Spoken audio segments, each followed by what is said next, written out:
Dear students, कल NEET का paper था और जो नीट का पेपर है वो आप लोगों ने अभी सुन रखा होगा, न्यूज़ में सुन रहे होंगे या और भी सोशल मीडिया प्लेटफॉर्म से आपको सुन रहे होंगे कि बहुत कठिन पेपर आया।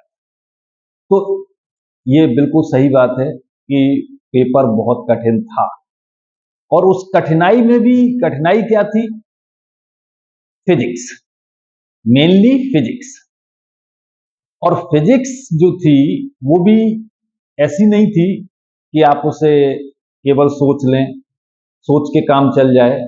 उसमें आपको दिमाग भी लगाना था, उसमें आपको पेन भी चलाना था, उसमें आपको कैलकुलेशन भी करनी थी।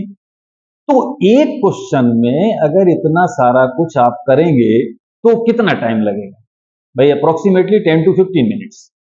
और 10 टू 15 मिनट्स अगर आपको एक क्वेश्चन, जब आपको वो क्वेश्चन आता तब की बात है, तो ऐसा अगर इस तरीके से 15 मिनट्स के हिसाब से करे जाएंगे तो पूरा पेपर किसी भी हालत में नहीं हो सकता।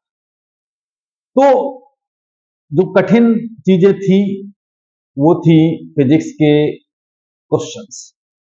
और भी सब्जेक्ट के क्वेश्चंस थे जो क्वेश्चन में ज्यादा टाइम लग रहा था, तो बच्चों के साथ ऐसा हुआ है कि जो वो बेचारे क्वेश्चन छूट गए हैं, वहां तक पहुंच ही नहीं पाए। तो अब लेकिन आगे से अब जो है, जो पढ़ाई अभी तक करते रहे हैं, अब जो है मेनली जो पढ़ाई करनी है वो बहुत अच्छी तरीके से फिजिक्स को पढ़ना है। और फिजिक्स को पढ़ने के लिए सबसे पहली चीज तो ये आती है कि अच्छी गाइडेंस चाहिए। फिजिक्स के लिए अच्छी गाइडेंस।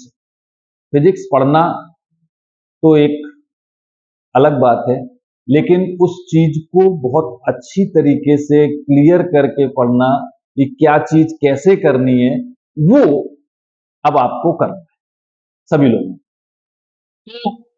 ये चीज आगे के पेपर्स जो भी होंगे, जो भी आप इस वक्त जो 12th में है वो अगली साल जी मेंस जी देंगे और कुछ लोग नीट देंगे, तो उनके लिए जो फिजिक्स है इट इज मस्ट, और वो भी डीप में विद गुड गाइडेंस।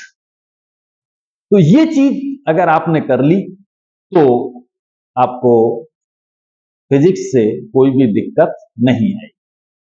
ठीक है? तो और एक चीज और कि अगर आप हमसे जुड़ना चाहते हैं तो हमारे चैनल पे कमेंट कर सकते हैं और व्हाट्सएप पर मैसेज भी कर सकते हैं।